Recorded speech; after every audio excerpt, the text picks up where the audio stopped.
ಅಂತಲ್ಲಿ ಅಂತಾರ್ರಿ ಸ್ವಾಮಿಗಳಿಗೆ ಯಾರು ಅನ್ನಂಗಿಲ್ಲ ಹೇಳ್ರಿ. ಎಲ್ಲಾನು ಅನ್ನಿಸ್ಕೊಂಡು ಅಪ್ಪನವ್ರಂತಾರಲ್ಲ ಬಸವಣ್ಣನವರು ಏನಂತಂದ್ರ ಬೈದವರನ್ನ ಬಂಧುಗಳೆಂಬೆ, ಹೊಗಳಿದವರನ್ನ ಹೊಣ್ಣ ಸೂಲಕ್ಕಿಕ್ಕಿದರಯ್ಯ, ನಿಂದಿಸಿದವರನ್ನ ತಂದೆ ತಾಯಿಗಳೆಂಬೆ. ಎಲ್ಲರೂ ಬರ್ಲಾರಕ್ಕ ಶಾಂತವೀರ ಅಜ್ಜಾರ ಮಠದಾಗ ಕುಂತ ಯಾಕೆ ಬರಲಿಲ್ಲ ಅಂತ ವಿಚಾರ ಮಾಡಿದ್ರ ಅಕಸ್ಮಾತ್ ವಾದಿ ಒಂದರ ಇನ್ನು ಕಲಿತು ಬಂದಾರ್ರೆ, ಇನ್ನು ಅವ್ರನ್ನ ಪಟ್ಟಾಧ್ಯಕ್ಷರನ್ನಾಗಿ ಮಾಡ್ಬೇಕಲ್ಲ, ಮಠಕ್ಕ ಉತ್ತರಾಧಿಕಾರಿ ಮಾಡ್ಬೇಕಲ್ಲ, ಅದಕ್ಕೆ ಸಿಕ್ಕಾಪಟ್ಟಿ ಖರ್ಚಾಗ್ತದ. ನಮಗೆಲ್ಲರ ಅಟ್ಟು ಕೋಡ್ ಇಟ್ಟು ಕೋಡು ಅಂತ ತಿಳ್ಕೊಂಡು ಪಟ್ಟಿಗಿಟ್ಟಿ ಹಾಕಿ ಗಿಕ್ಯಾರ ಮತ್ತು ಅವ್ರಿಗೆ ಅದನ್ನು ಕೊಡೋದು ಇದನ್ನು ಕೊಡೋದು ಬಂದಿಗಿಂದಿತ್ತು ಅಂತ ತಿಳ್ಕೊಂಡು ಯಾರೂ ಬರಲಿಲ್ಲ. ಗುರುಗಳು ಹಂಗೆ ಕುಂತರು. ಯಾಕೋ ಅವ್ರಿಗೆ ಒಂದಿಷ್ಟು ಮನಸ್ಸಿಗೆ ನೋವು ಅನ್ನಿಸ್ತು.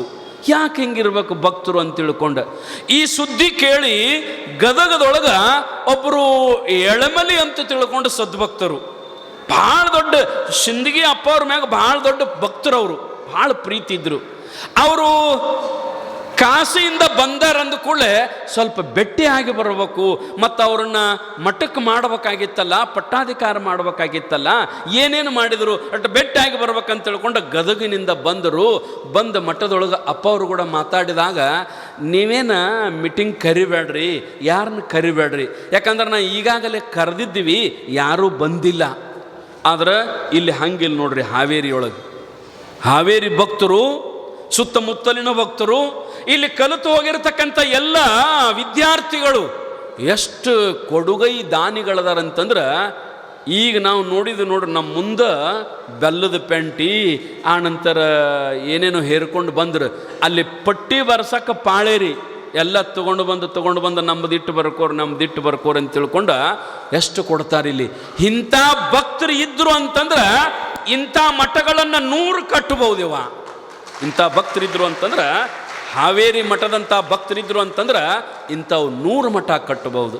ಆ ಕಾಲಕ್ಕೆ ಯಾರೂ ಬರಂಗಿಲ್ಲ ಅಂತಂದಾಗ ಅವರು ಎಳಮಲಿ ಶಾಂತವೀರಪ್ಪನವ್ರು ಅಂಥೇಳಿ ಇಲ್ಲ ನಾನು ಕರಿತೀನಿ ಅಂತ ತಿಳ್ಕೊಂಡು ಮತ್ತೊಂದು ಸಾರಿ ಎಲ್ಲ ಹಿರಿಯರನ್ನ ಕರೆದ್ರು. ಅಂದ್ರೆ ಏನ್ರಿ, ಒಟ್ಟು ಮಠಕ್ಕೆ ರೊಕ್ಕ ಕೊಡಬಾರ್ದನ್ನ ಅವ್ರು ಕೆಲವೊಬ್ಬರು ಮಂದಿ. ಪರಮಾತ್ಮ ನಮಗೆ ಎದಕ್ಕೆ ಕೊಟ್ಟಿರ್ತಾನಂತಂದ್ರೆ, ನಮಗೆ ಎದಕ್ಕೆ ಸಿರಿತನ ಕೊಟ್ಟಿರ್ತಾನಂತಂದ್ರೆ ಇನ್ನೊಬ್ಬರಿಗೆ ಒಂದಿಷ್ಟು ಕೊಟ್ಟು ನಮಗೊಂದಿಟ್ಟು ಊಟ ಮಾಡ್ಬೇಕಂತ ನೇಮಿರ್ತದೆ. ಯಾರು ಬರ್ಲಾರಕ್ಕೆ ಎಲ್ಲರನ್ನೂ ಅವ್ರು ಕರೆದಾಗ ಇನ್ನು ಗದುಗಿನವ್ರು ಬಂದಾರ, ಇನ್ನು ನಾವು ಊರವ್ರು ಹೋಗಲಿಲ್ಲ ಅಂದ್ರೆ ನಮ್ಮದೆಲ್ಲರ ಅಪಮಾನ ಆದಿಗಿದಿತ್ತಪ್ಪ, ಬೇಡ ನಾವು ಹೋಗೋಣ ಅಂತ ತಿಳ್ಕೊಂಡು ಎಲ್ಲ ಮಂದಿ ಬಂದು ಹಿಂಗೆ ಕುಂತಿದ್ರು. ಕಂಬಳಿ ಹಾಸಿ ಶಾಂತವೀರಪ್ಪ ಅವ್ರನ್ನ ಮಧ್ಯದೊಳಗೆ ಕೂಡಿಸಿದ್ರಂತ. ಅವರು ಮಾತಾಡಲಿ ಅದ ಊರವರು, ನಾ ಮೊದಲು ಮಾತಾಡಬಾರ್ದಂತ ತಿಳ್ಕೊಂಡು ಅವ್ರು ಎಳಮಲಿ ಅವ್ರು ಕುಂತಿದ್ರು. ನಿಮ್ಗೆ ಹೇಳ್ತೇನೆ ರೀ, ಶಿಂದಗಿ ಭಕ್ತರು ಬಂದವರು 10 ನಿಮಿಷ 15 ನಿಮಿಷ 20 ನಿಮಿಷ ಅರ್ಧ ತಾಸಾದರೂ ಒಬ್ಬರು ಬಾಯಿ ಬಿಡವಾರ. ಯಾಕಂದ್ರೆ ಏನಾರ ನಾ ಮೊದಲು ಅಂದ್ರೆ ಆ ಪಟ್ಟಾಧಿಕಾರದ ಹೊರಿ ನಮ್ಮೆಲ್ಲ ಬಿತ್ತಂದ್ರೆ ಮಗನ ಮದುವೆ ಮಾಡ್ತೀರಲ್ರಿ ಇವ, ಬಂಗಾರ ಹಳೆ 7 ದಟ್ಟು ಕೊಟ್ಟು ಆನಂತರ ಅದೇನು ಅದ್ರ ಖರ್ಚು ಮಾಡಂಗಿಲ್ಲ ನಾವು ಮಕ್ಕಳ ಮದುವೆಗೆ. ಮಕ್ಕಳ ಲಗ್ನ ಮಾಡಿದ್ರೆ ಅದೇನು ದೊಡ್ಡ ಪುಣ್ಯ ಬರಂಗಿಲ್ಲ. ಒಬ್ಬ ಮಠಾಧೀಶರನ್ನ ನಮ್ಮ ಮಗ ಅಂತ ತಿಳ್ಕೊಂಡು ಊರವರೆಲ್ಲ ಕೂಡಿ ಪಟ್ಟಾಧ್ಯಕ್ಷರನ್ನ ಮಾಡಿದ್ರೆ ಅದಕ್ಕಿಂತಲೂ ದೊಡ್ಡ ಪುಣ್ಯ ಜಗತ್ತಿನೊಳಗೆ ಯಾವುದೂ ಇಲ್ಲ. ಮಕ್ಕಳು ಲಗ್ನ ಮಾಡ್ತೀವಿ, ಪಟ್ಟಾಧಿಕಾರಕ್ಕೆ ಏನಾರ ಕೊಡ್ಬೇಕಂದ್ರೆ ನಾವು ಭಾಳ ಶಾಣಿತನ ಮಾಡ್ತೀವಿ. ಈ ಊರು ಭಕ್ತರಲ್ಲ, ನಾ ಹೇಳೋದು ಬೇರೆ ಊರು ಭಕ್ತರದು. ಹಾಗೆ ಯಾರೂ ಮಾತಾಡಲಿಲ್ಲ, ಎಲ್ಲರೂ ಕುಂತ ಸಂದರ್ಭದೊಳಗೆ ಅವ್ರಿಗೆ ಸಿಟ್ಟು ಬಂತಂತ. ಎಳಮೇಲೆ ಶಾಂತವೀರಪ್ಪನವ್ರಿಗೆ ಹಿಂಗೆ ಕುಂಡ್ರದಾದ್ರೆ ಇಲ್ಲೇಕೆ ಬಂದಾರಿ, ನಿಮ್ಮ ಮನ್ಯಾಗ ಕುಂಡ್ರಬಾರ್ದೇನು, ಇಲ್ಲಿ ಎದಕ್ಕೆ ಬಂದಿರಿ, ಮಾತಾಡ್ಬೇಕಾಗ ಬಂದಿರಿ, ಇಲ್ಲಿ ಕುಂಡ್ರದಾದ್ರೆ ನಿಮ್ಮ ಮನ್ಯಾಗ ಕುಂಡ್ರಬಾರ್ದನಂತ ಬೈದ್ರು ಅವರು. ಅದು ಮನಸ್ಸಿಗೆ ಹೈತು. ಅದ್ರಾಗ ಒಬ್ಬ ಹಿರಿಯ ಎದ್ದು ನಿತ್ತು ಅಂದಂತರಿ, ಸಣ್ಣಂಗೆ ಮಾತಾಡಿದಂತ ಅವನು. ಏನು ಮಾತಾಡಿದಂದ್ರೆ, ಈಗೇನು ಅಷ್ಟು ಅರ್ಜೆಂಟ್ ಐತ್ರಿ ಪಟ್ಟಾಧಿಕಾರ ನೋಡ್ರಿ, ಈಗೇನು ಅಷ್ಟು ಅರ್ಜೆಂಟ್ ಐತ್ರಿ ಪಟ್ಟಾಧಿಕಾರ, ಮತ್ತು ನಿಮ್ಮ ಮಗಳ ಮನ್ಯಾಗ 18-20 ವರ್ಷ ಆದ್ಲಂದ್ರೆ ಈಗ ಯಾಕ್ರಿ ಮಾಡ್ಬೇಕ್ರಿ, ಮಗಗೆ 25 ವರ್ಷ ಮಾಡ್ಬೇಕ್ರಿ, ಹಂಗೆ ಬಿಡಕ್ಕೆ ಬರ್ತದ?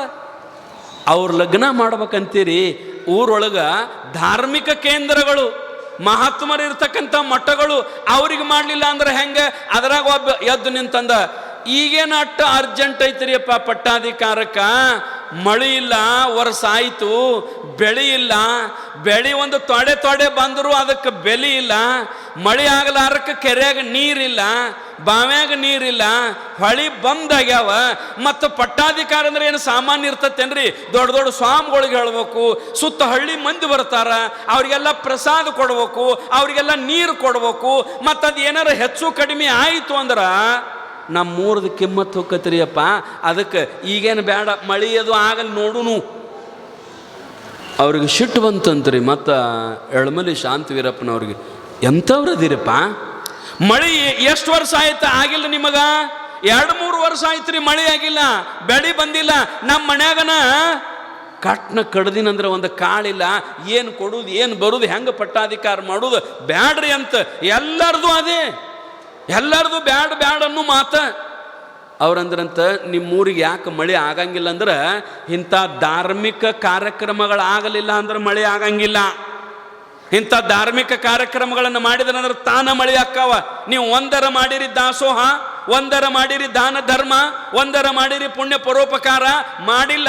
ಈ ಸರಿ ಮಾಡ್ರಿ, ಮಳೆ ಆಗಲಿಲ್ಲ ಅಂದ್ರೆ ನೋಡು ಅಂತ ತಿಳ್ಕೊಂಡು ಎಳೆಮಲೆ ಅವ್ರು ಹೇಳಿದಾಗ ಮತ್ತು ಎದ್ದು ನಿತ್ ಒಬ್ಬೊಬ್ರದ್ದು ಅಭಿಪ್ರಾಯ ಕೇಳಿದ ಕೂಡಲೇ ಎಲ್ಲರೂ ಹಂಗೆ, ಹೌದ್ರಿ ಈ ವರ್ಷ ಮಳೆ ಆಗಿಲ್ರಿ, ಮತ್ತು ಇನ್ನೊಂದು ತೊಡೆ ಟೈಮ್ ಬಿಟ್ಟು ಮಾಡೋಣ್ರಿ, ಬ್ಯಾಡ್ರಿ ಅಂತ ಎಲ್ಲರೂ ಹಂಗೆ ಅಂದರು. ಶಾಂತವೀರಪ್ಪ ಅವ್ರಿಗೆ ಭಾಳ ಮನಸ್ಸಿಗೆ ನೋವಾಯಿತು. ಬರೀ ಮಳೆ ಆದ ನಂತರ ನೋಡೋಣ ಅಂತ ತಿಳ್ಕೊಂಡು ಎಲ್ಲರೂ ಅಂದ ಕೂಡಲೇ ಮನಸ್ಸಿಗೆ ಭಾಳ ನೋವಾಗಿ ಎಲ್ಲರೂ ಹಿಂಗೆ ಕೂತಿದ್ರು. ಕುಂತಾಗನ ನಡ್ಬರ್ಕ ಅವ್ರಿಗೆ ಸ್ವಲ್ಪ ಮನಸ್ಸಿಗೆ ನೋವಾಗಿ ದಡಕ್ಕನ ಎದ್ದು ರೂಮ್ನಾಗ ಹೋಗ್ಬಿಟ್ರಂತ. ಶಾಂತವೀರಪ್ಪ ಅವರು ಮನಸ್ಸಿಗೆ ನೋವು ಮಾಡ್ಕೊಂಡು ಎದ್ದು ಹೋಗಿಬಿಟ್ರು. ಕುತ್ತವ್ರಿಗೆ ಒಂದು ಈಟರ ನೋವು ಆಗಬೇಕಲ್ಲ.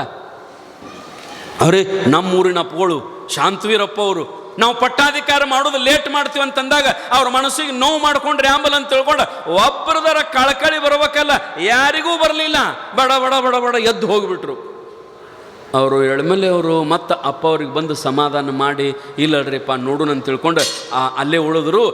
ಬಹುತೇಕ ಮೀಟಿಂಗ್ ಮುಗಿಬೇಕಾದ್ರೆ ಒಂದು 6-7 ಗಂಟೆ ಆಗಿತ್ತು. ನಿಮಗೆ ಹೇಳ್ತೀನಿ ರೀ, ಮಾಡಿಲ್ಲ, ಮೋಡಿಲ್ಲ, ಏನೂ ಇಲ್ಲ, ಸಿಡ್ಲಿಲ್ಲ, ಮಿಂಚಿಲ್ಲ, ಏನೂ ಇದ್ದಿದ್ದಿಲ್ಲ. ಮಳೆ ಆದ ಕೂಡಲೇ, ಮಳೆ ಆದ ನಂತರ ಪಟ್ಟಾಧಿಕಾರ ಮಾಡ್ತೀವಂತ ಏನು ಎದ್ದು ಹೋಗಿದ್ರು, ಶಾಂತವೀರ ಪಟ್ಟಾಧ್ಯಕ್ಷರ ಮನಸ್ಸಿಗೆ ನೋವು ಮಾಡ್ಕೊಂಡು ಏನು ಒಳಗೆ ಹೋದರು. ಬಹುತೇಕ ಪರಮಾತ್ಮನಿಗೆ ನೋವಾಯಿತು ಎಂಬಲ್ಲ.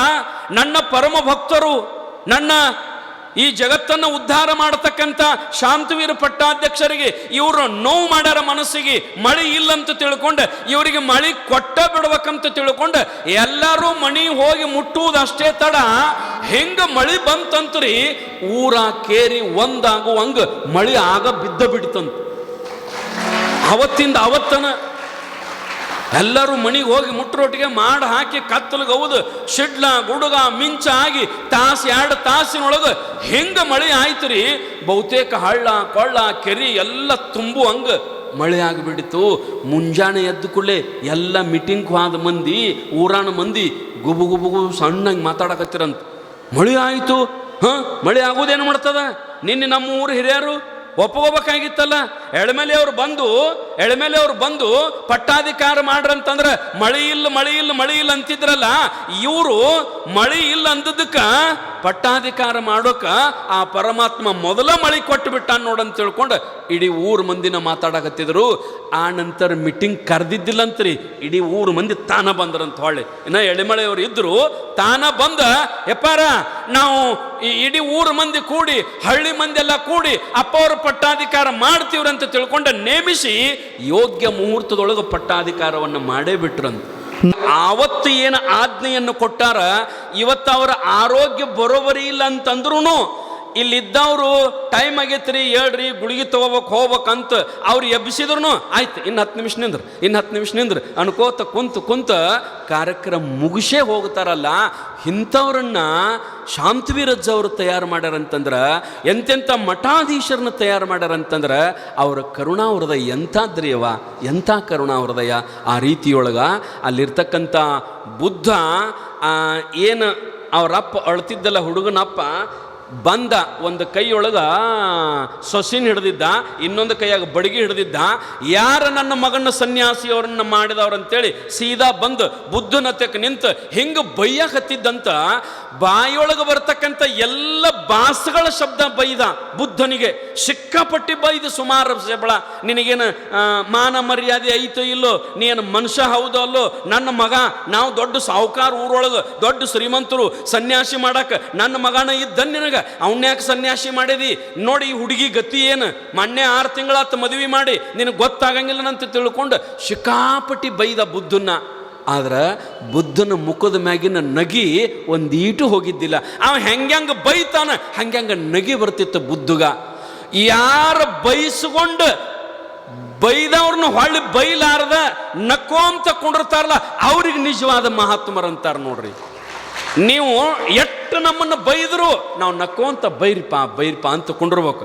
ನೀವು ಒಂದು ಅಂದ್ರಂದ್ರೆ ಒಂದು ಅಂದದಕ್ಕೆ ನಾವು 4 ಅಂತಿದ್ದೀವಿ ಅಂದ್ರೆ ಮತ್ತು ನಮ್ಗೆ ಹೆಂಗೆ ಮಹಾತ್ಮರು ಅನ್ಬೇಕು, ನಮ್ಗೆ ಹೆಂಗೆ ಜ್ಞಾನಿಗಳು ಅನ್ಬೇಕು. ಅದಕ್ಕೆ ಬಸವಣ್ಣ ಅವರಂದ್ರು, ಎಷ್ಟು ಬೈತಿರಿ ಬೈರಿ, ಬೈದವರನ್ನ ಬಂಧುಗಳು, ನಿಂದಿಸಿದವರು ಎನ್ನ ತಂದೆ ತಾಯಿಗಳು ಅಂತಂದ್ರು. ಆ ರೀತಿಯೊಳಗೆ ಬುದ್ಧಿ ಏನೂ ಅನ್ಲಿಲ್ಲ, ಸಿಕ್ಕಾಪಟ್ಟಿ ಬೈದ ಏನು ಮಾಡಿದ ಅಂದ್ರೆ ಬುದ್ಧಿ ಏನು ಕೆಲಸ ಮಾಡಲಿಲ್ಲ. ಒಂದು ಸಾರಿ ಅವೇನು ಬೈದಿದ್ದಲ್ಲ ಅವನು ಕಣ್ಣೊಳಗೆ ಕಣ್ಣಿಟ್ಟು ನೋಡಿದ. ಜ್ಞಾನ ದೃಷ್ಟಿಯಿಂದ, ದಿವ್ಯ ದೃಷ್ಟಿಯಿಂದ ಬುದ್ಧ ನೋಡಿದ. ಅದಕ್ಕಂತಾರಲ್ಲ, ಮಾತನಾಡಿ ಕೆಲರಂ ಮುಟ್ಟಿ ಕೆಲರಂ ನೋಡಿ ಕೆಲರಂ ಉದ್ಧರಿಪ ಸದ್ಗುರುನಾಥನು. ಕೆಲವೊಬ್ಬರನ್ನ ಮಾತಾಡಿಸಿ ಉದ್ಧಾರ ಮಾಡ್ತಾನಂತ ಗುರುನಾಥ, ಕೆಲವೊಬ್ಬರನ್ನ ಬರೀ ನೋಡಿ ಉದ್ಧಾರ ಮಾಡ್ತಾನಂತ ಗುರುನಾಥ, ಕೆಲವೊಬ್ಬರನ್ನ ಮುಟ್ಟಿ ಉದ್ಧಾರ ಮಾಡ್ತಾನಂತ ಗುರುನಾಥ.